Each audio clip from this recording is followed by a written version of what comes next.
Welcome to the immortal hills. Thank you.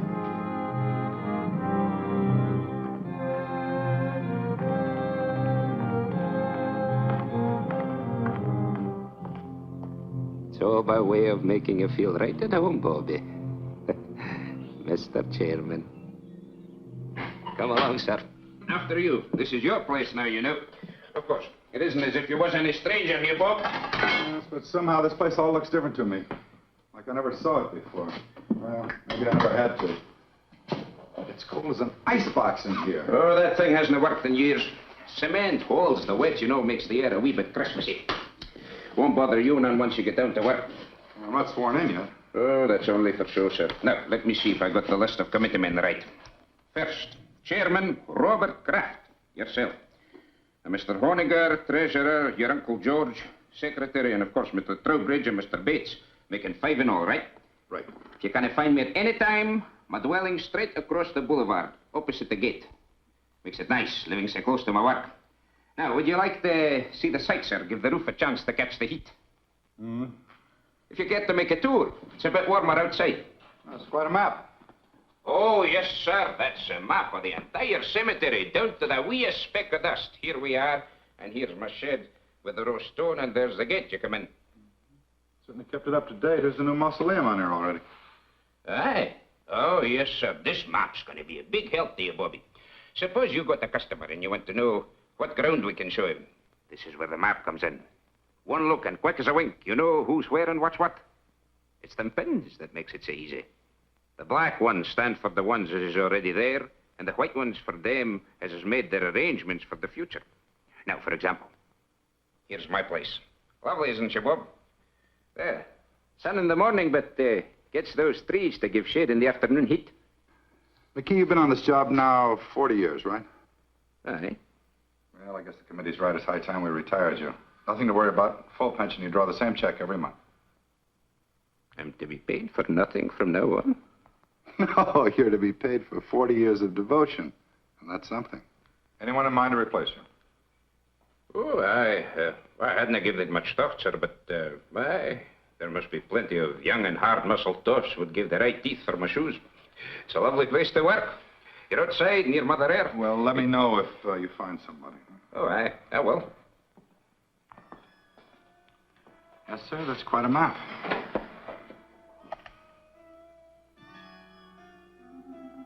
Pardon me, sir. I just wanted to show you where we keep this in case of emergencies. No need to worry, though. We haven't had none yet. Oh, you expecting visitors, sir? No, but that sounds like Stu Drexel. Oh, aye. Drexel and Pretty Beth Paris. Did I hear they was promised? Looks like they're hitched. She finally caught me, Bob. Bethy, many happy returns of the day. Stu, that's a great place you picked for a honeymoon. Oh, marriage has made me conservative.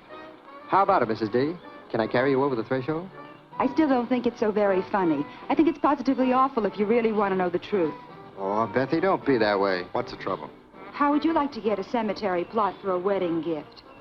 Now, Bethy, you know Pop never meant it for a present. It's just a formal, legal sort of thing. You see, Dad left part of my inheritance in trust for when I got married. One of the provisions was that myself and my wife had first-class accommodations here at the Immortal Hills. Doesn't cost us a cent, but we have to buy the plots before the bank will let me have the cash. You know, Dad, he never did consider me much on responsibility. He was a very smart man. Oh, aye, that he was. And though a bonny bride should have her thoughts far from doom, it's a lucky girl whose father-in-law provides from the beyond for her future. Isn't he sweet? Thanks, Scotty. Bob, give us a couple near the old man, will you? And call up Owens at the bank in the morning so I can cash a check. I don't think it's funny at all.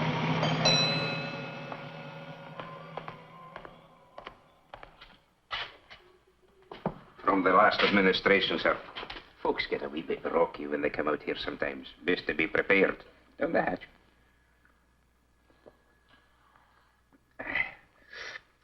Thank you. Oh, over here. That's where the Drexel bunch is. Ah, it'll get so you'll love it out here, Bobby. It's a fine and green and lovely place. A fine place to slip away from the cares of the world. Slip away and live a wee bit.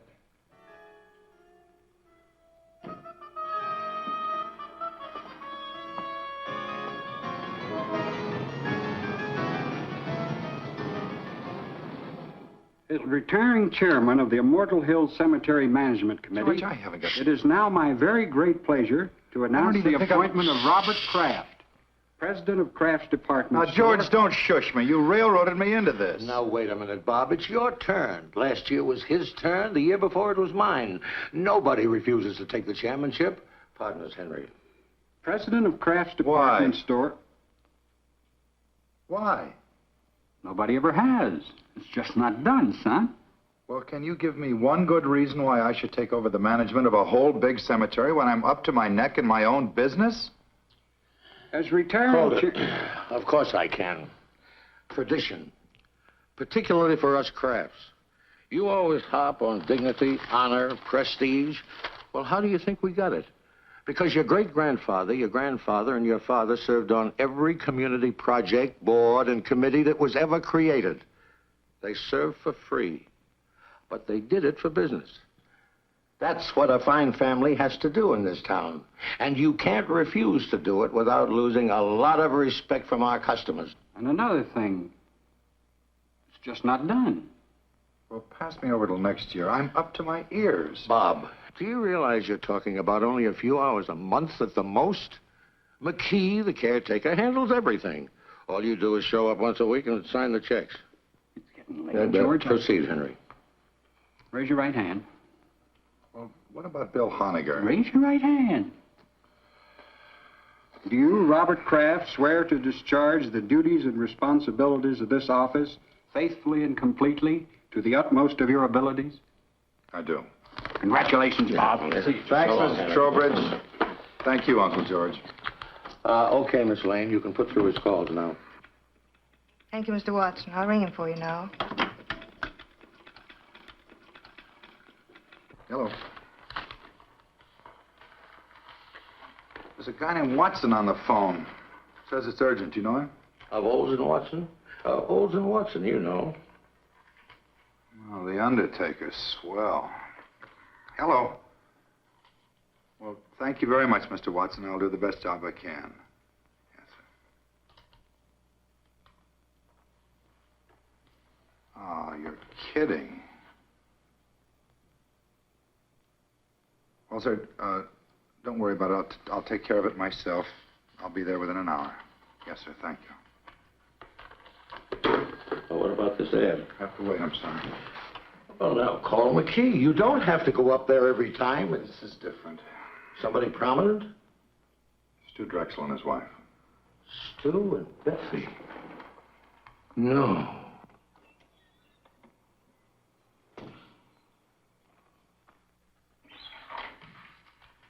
Hi. Hi, Hi, Jess. McKee, this is Mr. Jessup of the Milford Herald. Hi, Jessup. Oh, the west slope between the Pattersons and the Finleys. What else is new? You were my big news for the day. Asked about plans for the coming year, Kraft revealed the Immortal Hills will install a drive-in bar to stimulate additional trade. I'm stuck with the obituary detail. Boy, it's cold in here. McKee, let's get that heat on that letter tomorrow. We better get ready for the interment. Aye, that'll be done, sir. And you better change the Drexel pins. Black instead of white. Oh, they already got black pins, sir. Oh, who changed them? Well, now, the last I remember was the very day they come out here to give you the order, and you stuck in 2 pins. Yeah, I guess that's right. I must have picked up the wrong color. Well, nothing. It's just a little weird, that's all. What? Well, the kids came out here right after they tied the knot. They bought a couple of plots. Stu was complying with some technicality in his trust. And it was all very cute. We had a couple of laughs. And afterwards, I jabbed 2 pins in the map, white pins, I thought, just to make it official. And I hear today they've been killed. And the maps had them on the blacklist all the time. Okay, so what? Well, nothing. It just made me feel a little eerie, that's all. I think he means he marked the young couple for death, sir. Yeah, I guess that was it. That must have been the feeling I had. Well, it's funny what'll go through a guy's mind, isn't it? Do me a favor, McKee. If he starts fooling around with those pins again, be sure he stays away from the west slope, between the Pattersons and the Finleys. Indeed, I will, sir. Hi, Annie. What are you doing out here? I had a luncheon date, but I was stood up. I know a nice little place down the street. I just might take you up on that. I won't hold my breath. George told me about Beth and Stuart. And I just had to see you. Made me think how lucky we are just to be alive and together. Well, Ann, this is Mr. McKee. This is Miss Craig, my fiancée, Andy. How do you do? Miss, would you be wanting me for anything else, Bobby? No, thanks, Andy. Bob. What's wrong? Oh, nothing. I'm just a little depressed, that's all. But you'll take care of that. Ann, I kept wishing we could keep our appointment. Oh, rendezvous, if you don't mind. Your gray flannel is showing. Actually, do you know what made me turn around and come here instead of going home? Well, I was driving along, feeling rejected. And then all of a sudden, I saw you very clearly in my mind. Bob, it's just that you're too attractive. After all, president of a department store and in charge of the Immortal Hills. Irresistible. I saw you and I heard you. Lunchtime, Annie. That's what you said distinctly. Lunchtime, Annie. Well, I can do better than that, I hope. Oh, you did. You said, I want you. And I need you, and a whole lot of lovely things I'd be embarrassed to repeat. Yeah. You know, just about the time you were seeing me, I had you on my mind. That's amazing. No, I mean it. And I don't blame you for not wanting to repeat what I was thinking. We better go to lunch or get married. Or I can just as easily join Jess at that little spot down the road he spoke of. We regret the management does not permit exchanges once the merchandise has been purchased. Then I'll freshen up.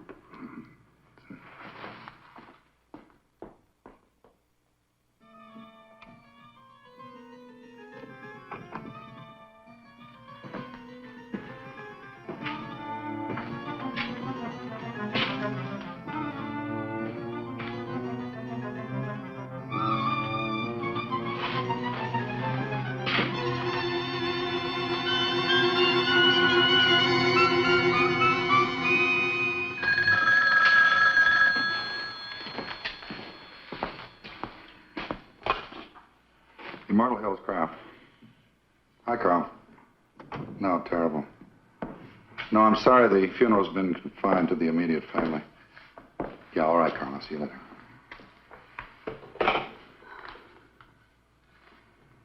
No, no.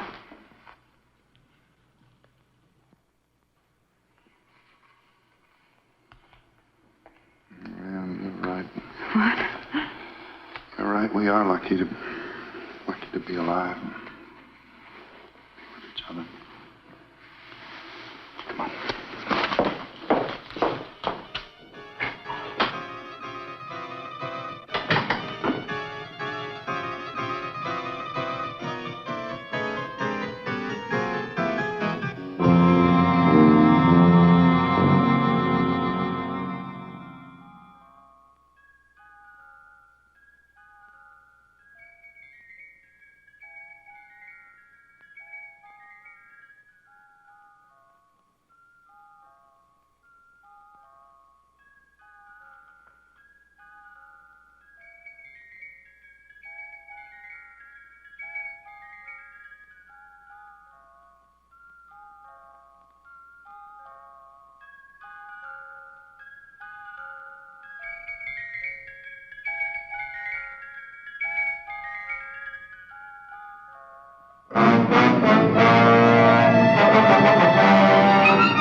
Nobody home. Eat nor drink nor money have none. Still, well. Hey, Bobby! Be happy. Hey-ho. Ah, I picked the Strexel stone for glass. Fine and rich and swartly. I'm a granite man myself. Bobby! Bobby, I've got a surprise. Found your replacement. Oh, well, no, not yet. But I'm scouting the countryside. This is far sweeter.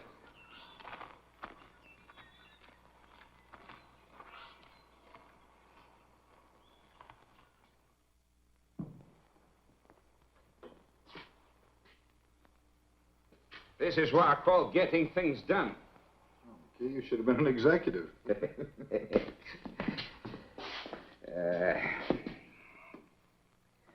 Hey, best take off your coat, Bobby. You'll be getting overheated.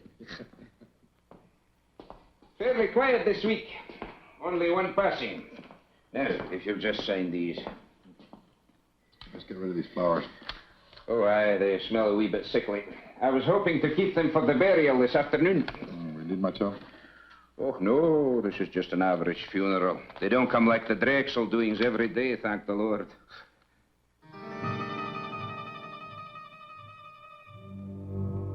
McKee, this bill for W. Isham. What's it for? Well, he's the lad for this afternoon, Bobby. Oh, and I need to look so sad. Willisham was the same age lad as me. Oh, there's something I've been meaning to tell you. Mighty queer it strikes me, but I went to the map just after we got the news. They changed Willisham's pin to black. It was already black. Looks like there might be something creepy up with that map. Changing pen colors without human assistance, no less. I changed Mr. Isham's pin, Andy. But, Bob, you haven't been here since he died. Just look, please. I know, I changed his pin before he died, not after. Jess, it's Bob Kraft. Can you come over here right away? No, I'm at the cemetery. That map's nothing but an old piece of paper hanging on the wall. All you do when you stick pins in it is to make holes in the paper. White pins, black pins, safety pins. It doesn't make any difference, see? Well, look, it's unfortunate that it worked out this way, but coincidence is a part of everyday life. Some are funny, some are pretty odd, but this one isn't even good enough to make the back page of the shopping news. That's all it is, Bob, coincidence. Yeah. You're right, Jess. Thanks. That's okay. Sometime when I've tied on a real headbender, you can do the same for me. What's your trouble? Well, nothing, but I've been through all this before. The grass, and the quiet, and that sound. I never knew what it was. It's the sound of a name being cut into a headstone. Yeah, I've heard of people who thought they'd been through the same bit before in their dreams. I think it's even happened to me. What would you say if I told you this happens to me regularly? Ever since I was a child. Sometimes as often as every other week. I'd say you were sensitive or exaggerating. Third floor sportswear, 9280 gross. Compared to 8500 as the same date last year. Basement sportswear. I'm going to call Bates and Honegger and Trowbridge right now and tell them I'm quitting. Don't worry, George. Nothing drastic will happen to the store. My mind's made up. You mean mixed up? I've lived in Milford all my life, and I can't remember any man who ever let that place get the better of him. Why, when I was chairman, I'll bet I stuck the wrong colored pins in that thing a dozen times. If I ran out of one color, I used the other. You've only been down there a couple of times. George, I put black pins in the map for the Drexel couple the day they were killed. Now, I didn't think anything of it at the time. And then I took a white pin out of the map quite at random, and I put a black pin in its place, and today I find out the old man it belonged to died during the week.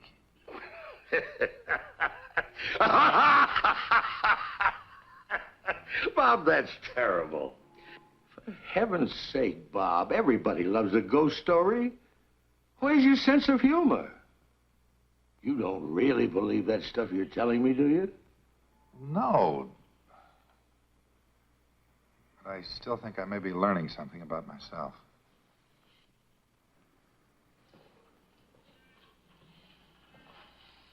Where are you going? Oh, I think I'll just take a run out to the cemetery. What for? Sounds like it might be fun. After all, I've been trying to find some way to wipe out our competition for years. Good night, George.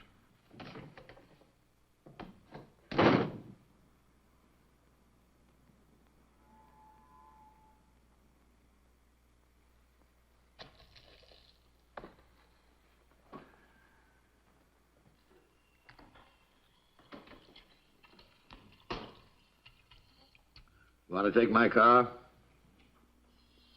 All right.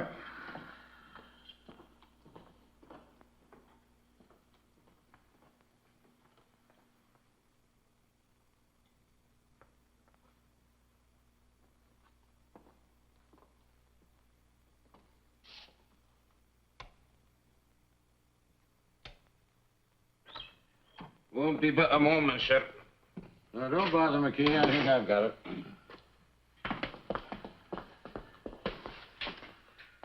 Oh, that'll be all, McKee. Is everything all right, Bobby? We'll see you later, Andy.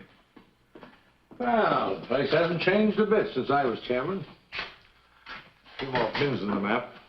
Black ones. White ones, too. Sit down and relax, Bob. I think I can get this whole thing cleared up for you. What are you going to do? I'm going to convince you that there's nothing out here for you to worry about. George, let's forget this. Bob, I said I'm just going to convince you. Well, George, suppose you took Henry Trowbridge's white pin out and put a black one in its place, and tomorrow morning he turned up dead. It's not a chance. Well, I know not a chance, but suppose by some weird coincidence it happened. Now, it's happened to me 3 times already. I deal strictly in facts, son. I don't go for this coincidence bunk. But if Henry Trowbridge even looks a little peaky tomorrow, you can resign and I'll back you up. Now, Henry Trowbridge, let me see if I remember. George, I just mentioned Henry as an example. Now, you're not going to use him. Why, Henry's as good a choice as anybody, considering he directly preceded you as committee chairman. Wait a minute, George. You better let me put the pin in.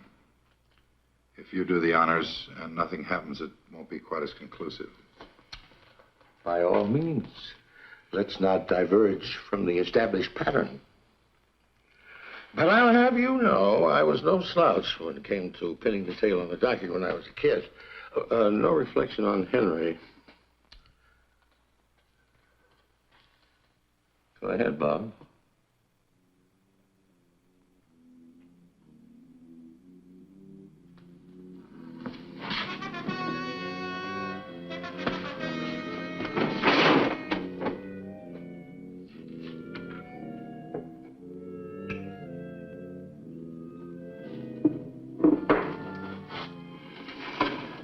call Henry and tell him what we did. He'd only think we were kidding. No, he'd believe you.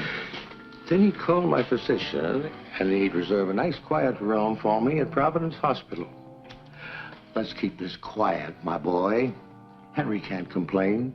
After all, if his term had run a week or so longer, he might be having the willies instead of you.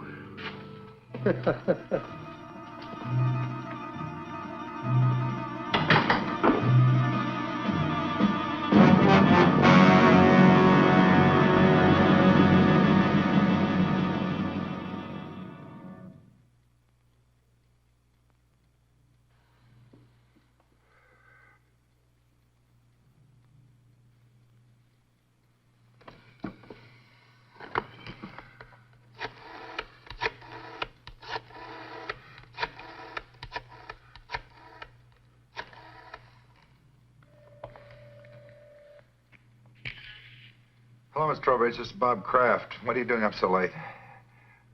Nothing serious. I just meant to call Henry earlier and it slipped my mind. Put him on, will you? Or if he's watching the movie and enjoying it, ask him to call me back during the commercial. No, Bob. Just hold on and I'll get him. He's upstairs reading in bed, but I'm sure he's not asleep.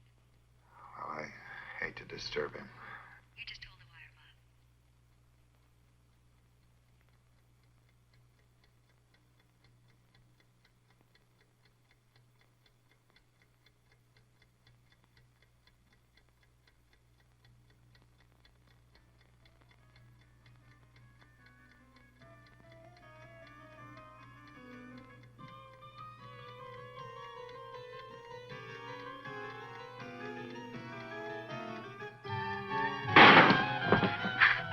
Hello, Henry?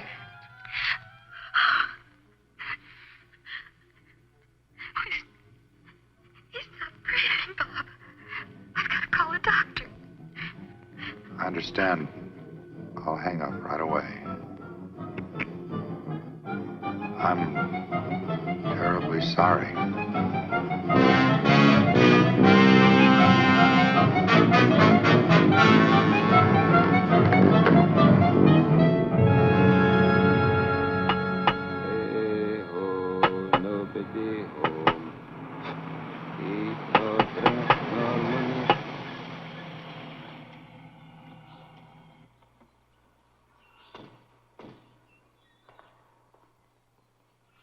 Wait here. This won't take long. Morning. How do you do, sir?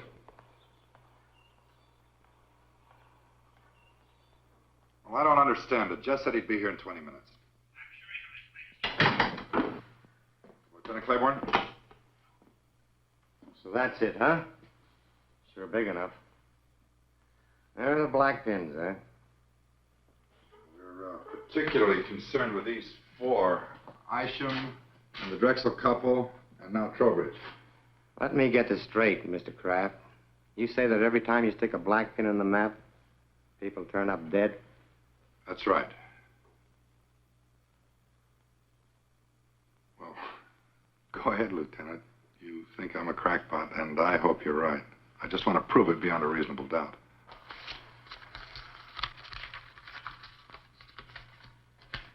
Stewart and Elizabeth Drexel, DOA, Emergency Receiving Hospital, result of highway collision.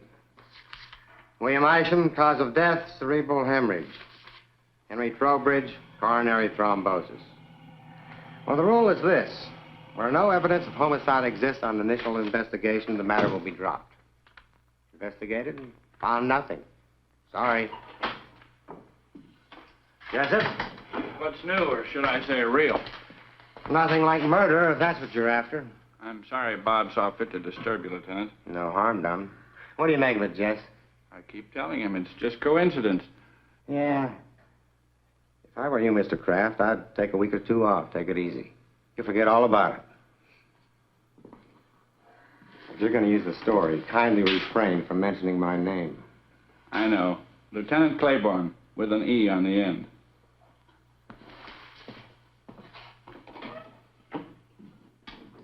Boy, I think 4 deaths could appear so flimsy to a policeman. You never should have called the police. Claiborne's one of the best. Any other guy might have looked for a big, heavy book to throw at you.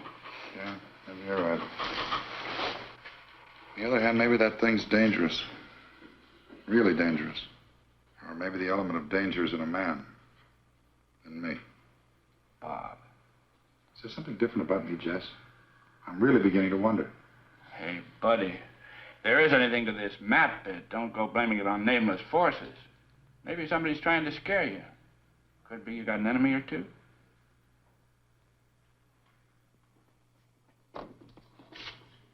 Somebody using your desk, George. He came in to keep me company, darling. That was very sweet of him. Oh, darling, you must be dead tired. I'm all right. No sleep, and then to have to go back I'm out all there right. again? There's no crime in needing a good rest. George, I've got some correspondence to take care of. I've already taken care of your mail, and I took the liberty of making reservations for you. Flight 33, leaving for Miami at 5:45.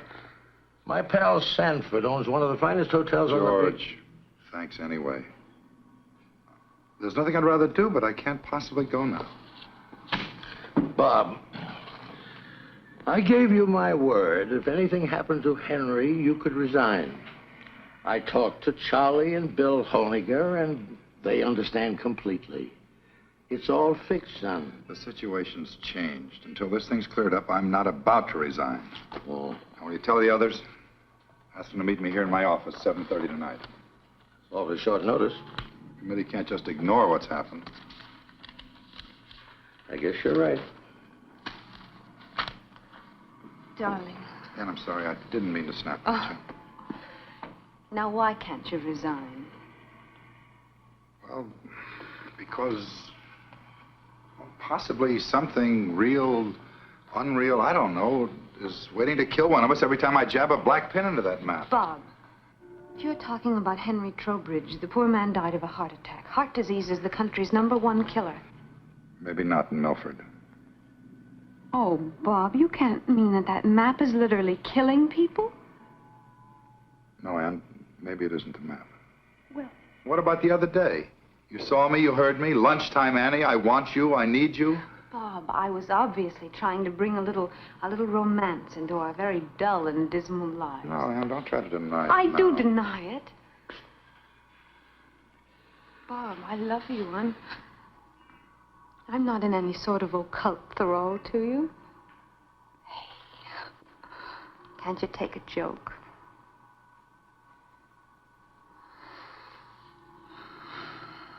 All right, then I was lying too. Does that bring you back to reality again?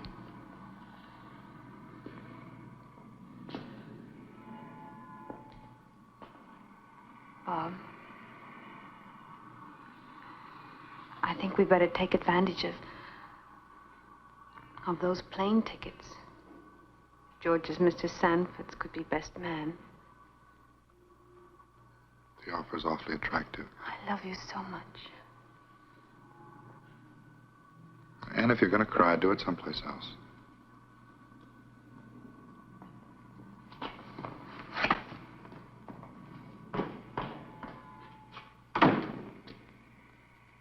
Now, Bob, it's real simple.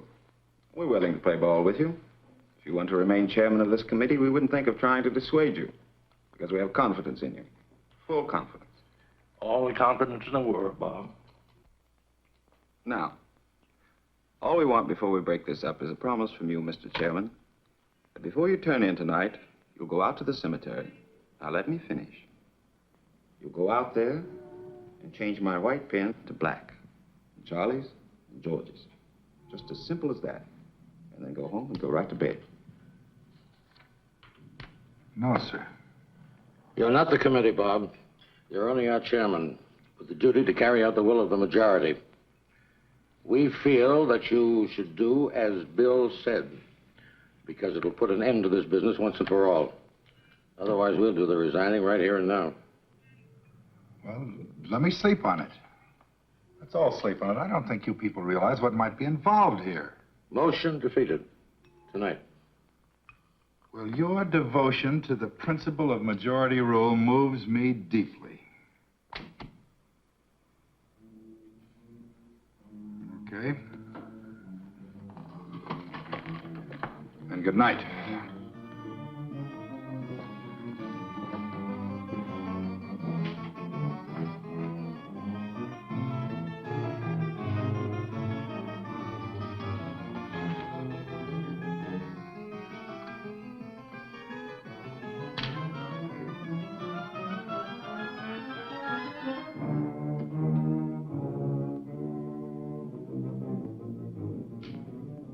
All right, Charlie.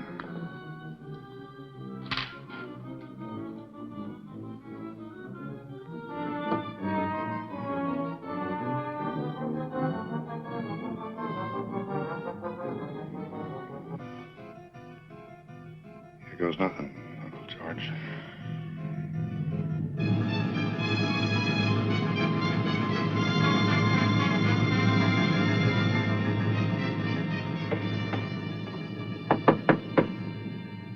Who is it? It's me, Bobby. Open up.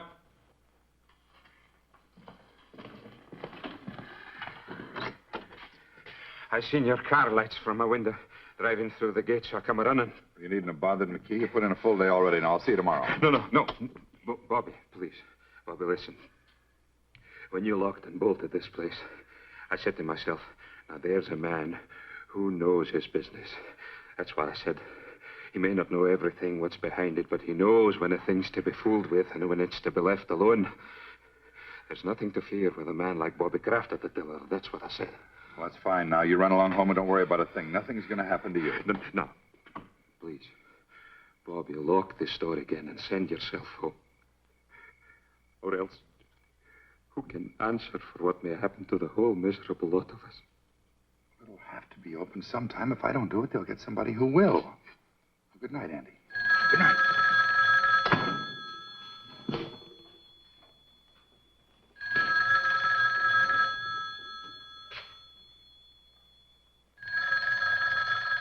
Andy, go home.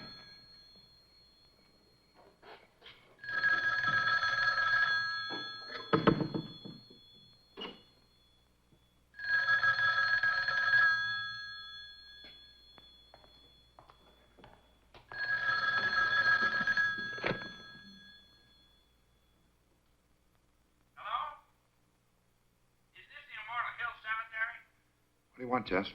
Bob? Why didn't you answer me? I've been looking all over town for you.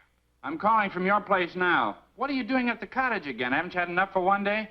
Jess, I think I've done something terribly wrong. Hello, Pete. What are you talking about? Well, we had a meeting of the cemetery committee after closing tonight. Bill Honegger, Charlie Bates, and George, everybody. And they voted to make me come out here to the cemetery and stick black pins in the map for each of them. Just like it was some kid's nightmare. So I did it. Jess, there's a black pin in that map for Charlie Bates and Bill Honegger and George. And if anything happens to them, to any of them, it's my fault, nobody else's. Nothing's going to happen to them, Bob. As a matter of fact, I think they did you a big favor. I've never heard of a coincidence involving 3 people dying all at once. By tomorrow at this time, this whole big worry of yours will do nothing but a lot of hot air. Well, I hope you're right, Jess. I guess there's nothing for me to do but see this thing through. I think I'll check on him myself and see... Bob? Bob?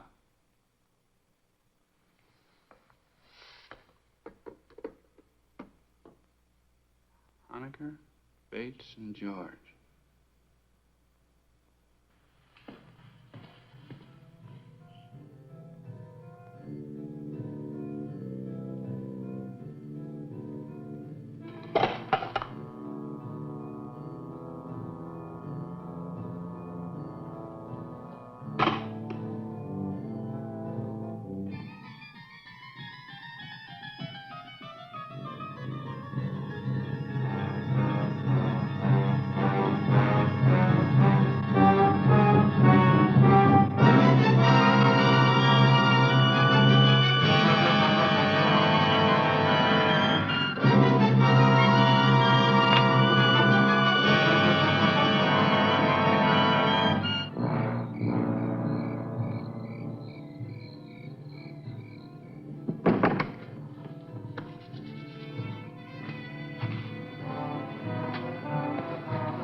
Lieutenant Claiborne, please.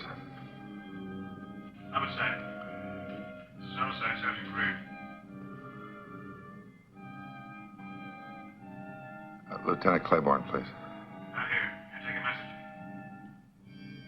message? Sergeant, this is Bob Kraft, Kraft's department store. Oh, sure. Oh, wait a second. Wait a second, I'll check.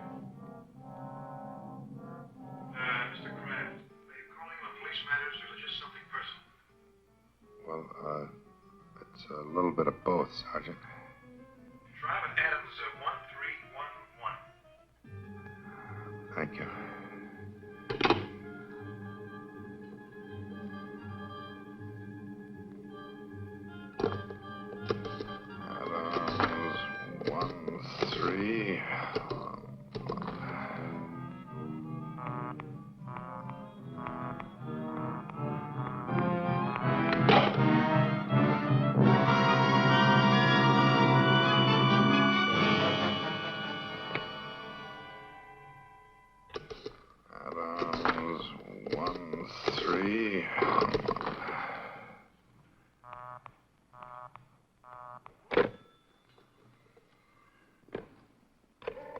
Adams 1311.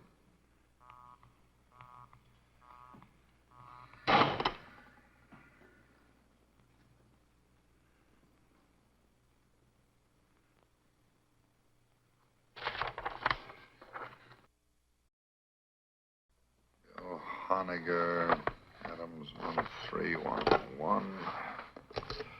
Adams 1.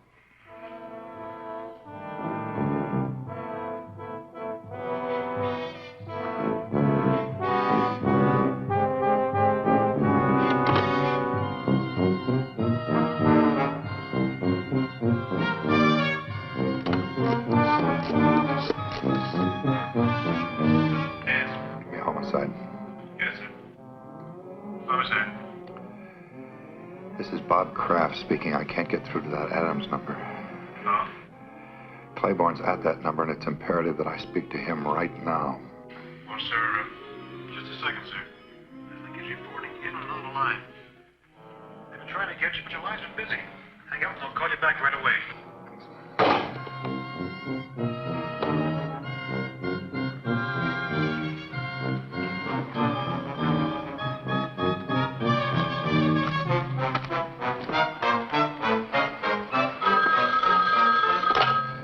Something happened to Bill Honegger. Hello. Yes, Bob.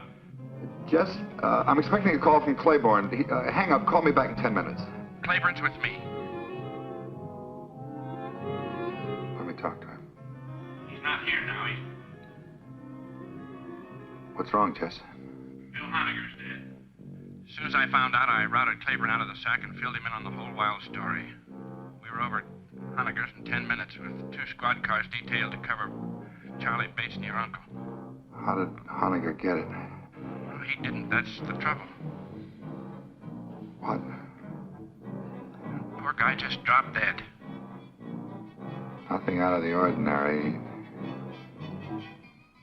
Bates? Charlie Bates? They found him in his apartment. Say it. No homicide.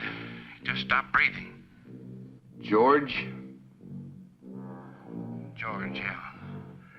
I called and told him about Honegger before I left for Claiborne's. By the time the police got there, George had already left. Well, they'll find him, Bob. Don't worry. I'll be waiting for word about George. Let me know.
followed our wishes to the letter.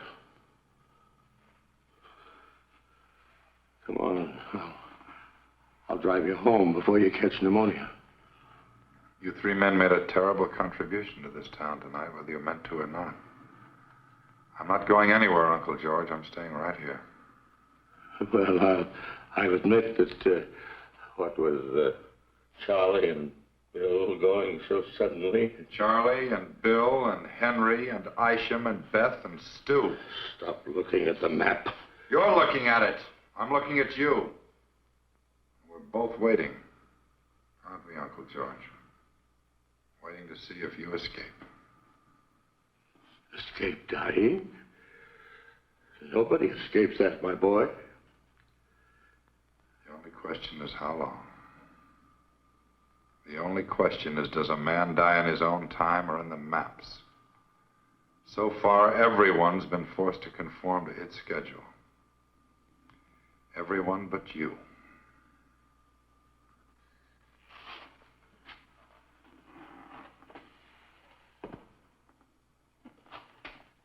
That puts me back on schedule. My own schedule. If it makes you feel any better.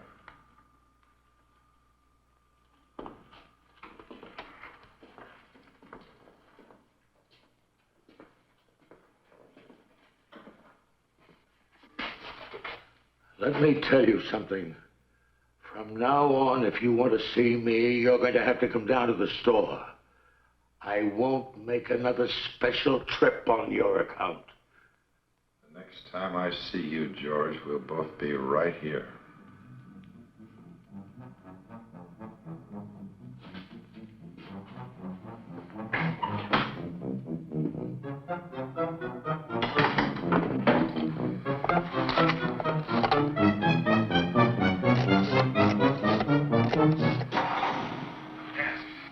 Homicide. Homicide. This is Robert Kraft out at Immortal Hills. Boone speaking. Lieutenant, my uncle just left here. I think under the circumstances, the least you can do is put a man on to watch over him, no matter how ridiculous the situation seems to you. Thanks a lot, Mr. Kraft. We'll take care of it right away. He's wearing an overcoat over his robe and pajamas.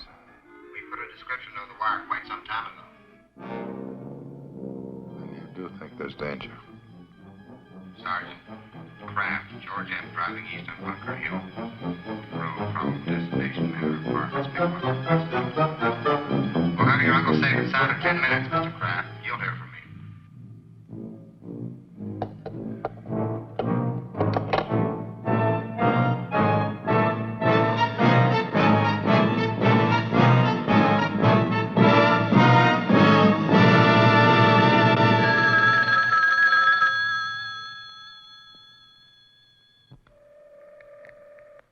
Are you sure your uncle was out there tonight? You didn't just think you saw him? I told you he just left here. That was 2 hours ago, and no sign of him anyplace. I put out on all points after the first hour. He's not on the road, and he's not home. Hold the wire, Lieutenant.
better come out, Lieutenant.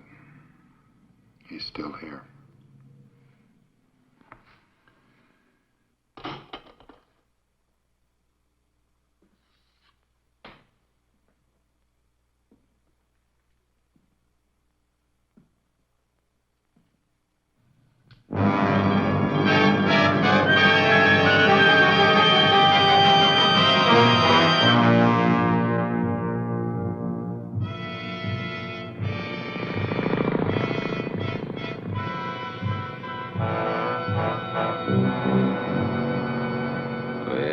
All the day, Randall, my son, where have you been all the day? Andy! Someone, I've been out hunting, mother.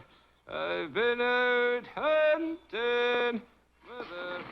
Make my bed soft, mother. Make my bed soon, for I'm sick. Andy!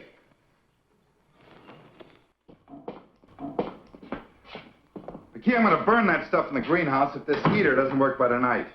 Bobby, it took a whole lifetime of collecting for me to get the whole caboodle here. And see here, you hadn't even touched your food. Man, you've got to eat if you want to keep above the ground.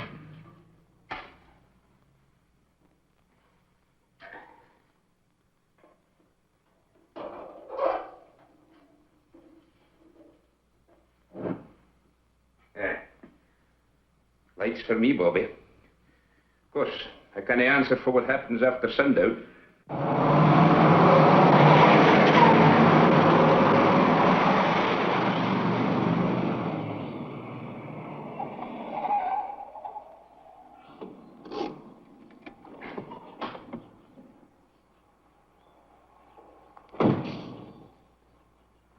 Better wait in the car.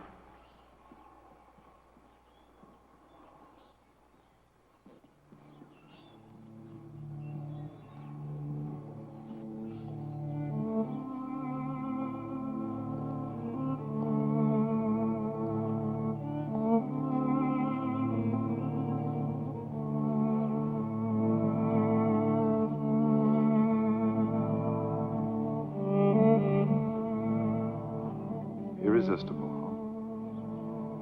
Aren't I crazy? Completely. I'll never change, I'm afraid. Annie, I'll see you later. Bob, please. I take it back. What? That day in the car, I did see you and I did hear you. I really did. I should never have denied it. It's all right, Annie. I'll see you later.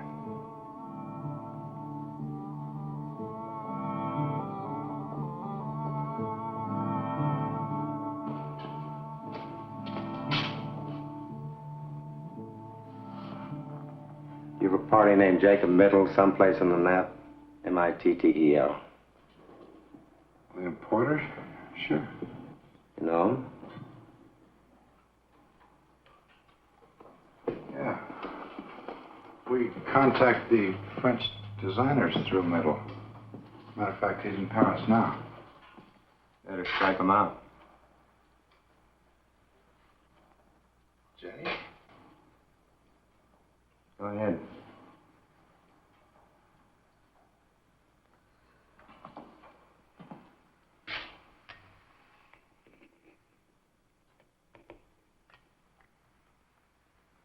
How did he die? He isn't dead. At least not yet.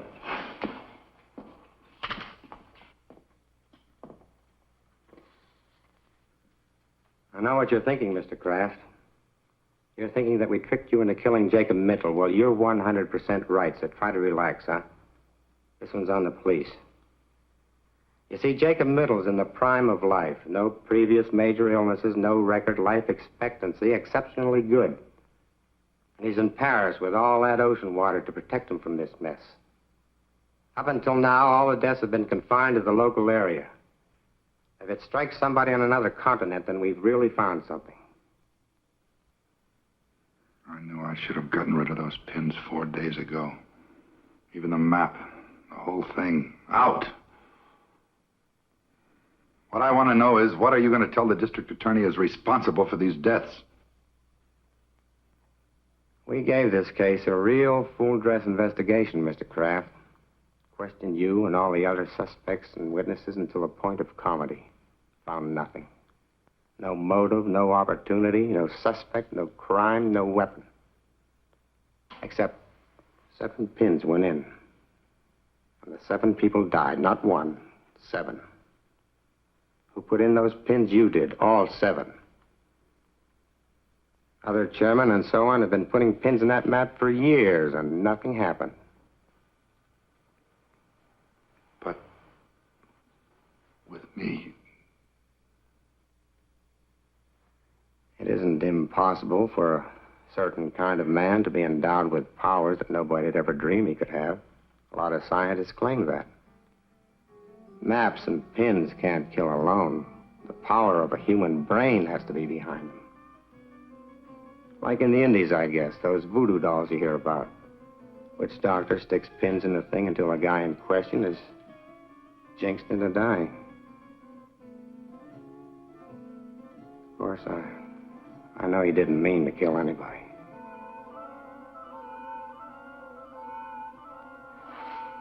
I have to get back. You'll hear from me the minute we get word.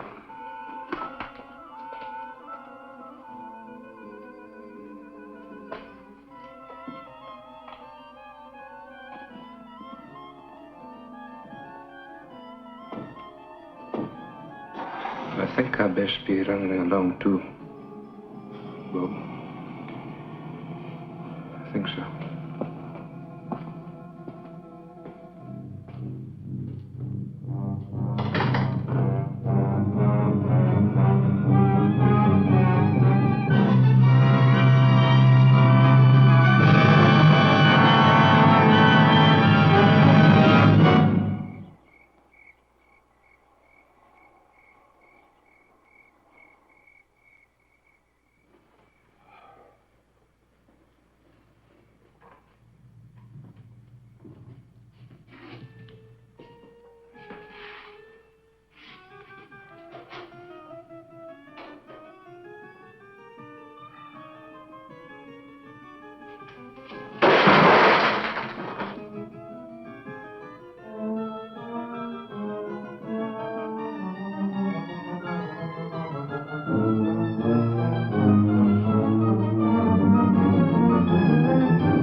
destroyed them. Something in me killed them. Something in me.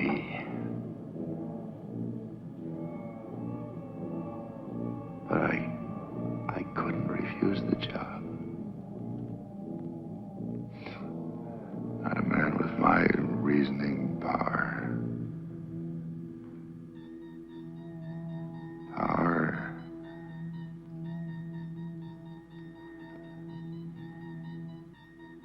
If I have the power of death using the black pens, then I must have the power of life using the white ones.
This is the cemetery, that's right. This is Rosamund Middle. Rosamond, I don't... Yes. Can't you hear me? This is Rosamund Middle. Jay's wife. Rosamond, yes. Just received a cable, Bob. Can't you hear me? He just received a cable from Paris, France. That's right. I'll read it again. Regret, Jacob W. Middle died in Hotel Royale. Body awaits disposition. Signed American Embassy, Paris, France. He died there. Died in Paris, France. Died. Jacob W. Middle. Impossible.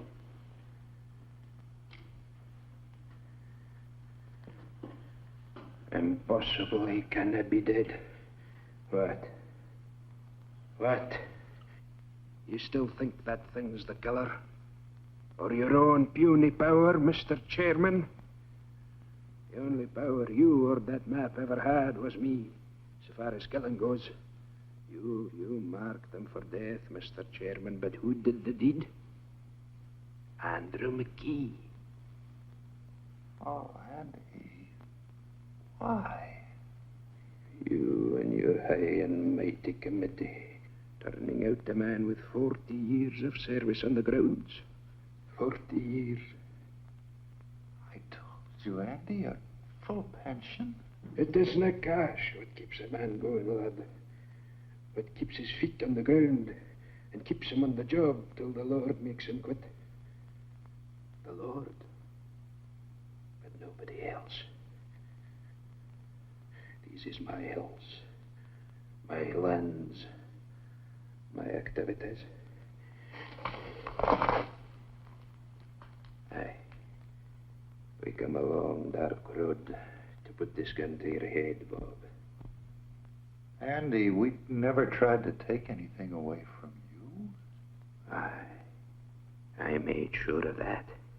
I snuck up on each one of them in turn when they was alone and held them fast like so until they went. Aye, even big old George, your uncle, left as easy as a baby. Middle. That doesn't explain what happened to Middle. Middle's dead. Will you stop that confounded talk, man? That map's not but to do that. You fool.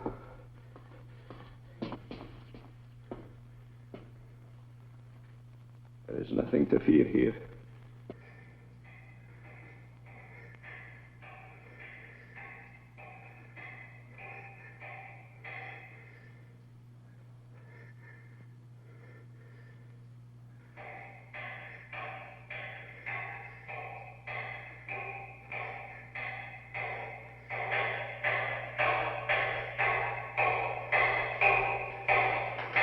That map.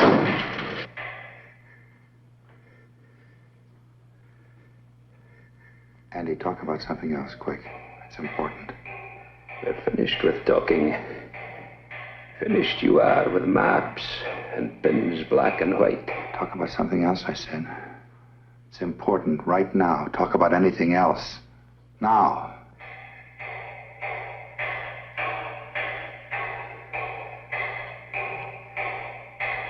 Why?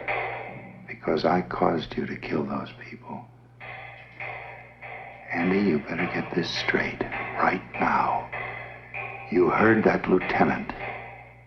It's possible for some people to have things inside them that make other things happen. Nothing is impossible for a man like that if he thinks about it hard enough. I know you, Andy, you're no killer. I made you do it. You talked me into killing them? Then they could all be back. Andy, I never knew it. How'd you come for that? That noise. Can't you hear it?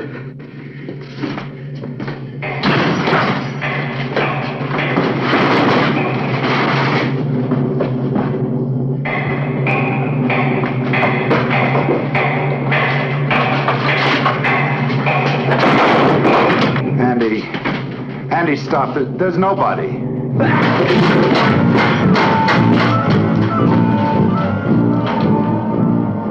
They could all be back.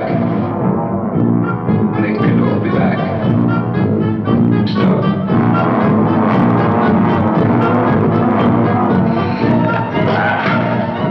Don't take me, sir. Go away. You should have stuck in and right Ben's fault. But now it's too late. Too late.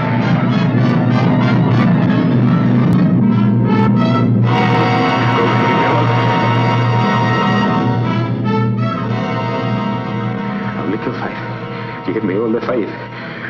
No te Andrex, no cabo. Go away. Go away and leave me alone. Go away. Go. Save me, Bobby.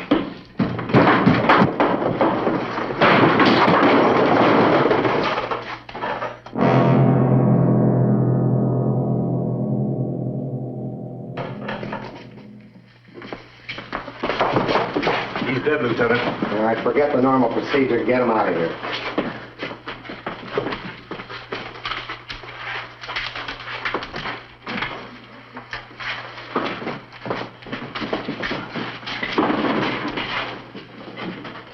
Exhibit A. He really didn't need it. They died of fright first, just like he did. You're forgetting about those 7 trips to the mausoleum, Lieutenant. 7 bodies, 7 trips. They helped. Lieutenant, Jacob Middle died in Paris. Well, that was a plant, Mr. Kraft. Middle's all right. Sorry we had to put you through this, but it was the best way to make McKee come out in the open. Mrs. Middle stayed up all night at headquarters, waiting for us to call in. A radio car is posted just outside. We signaled her to phone you and tell you that lie about her husband. Am I getting through to you, Mr. Kraft? Well, not quite yet. We watched him, Bob. He actually managed to unearth all 7 of them. Wonder what got into him.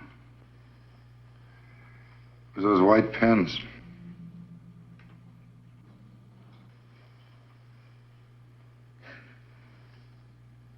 It was.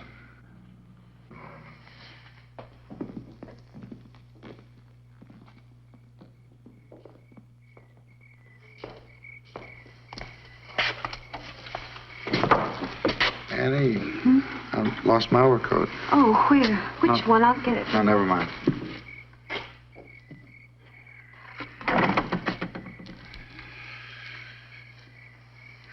I think I can find it myself.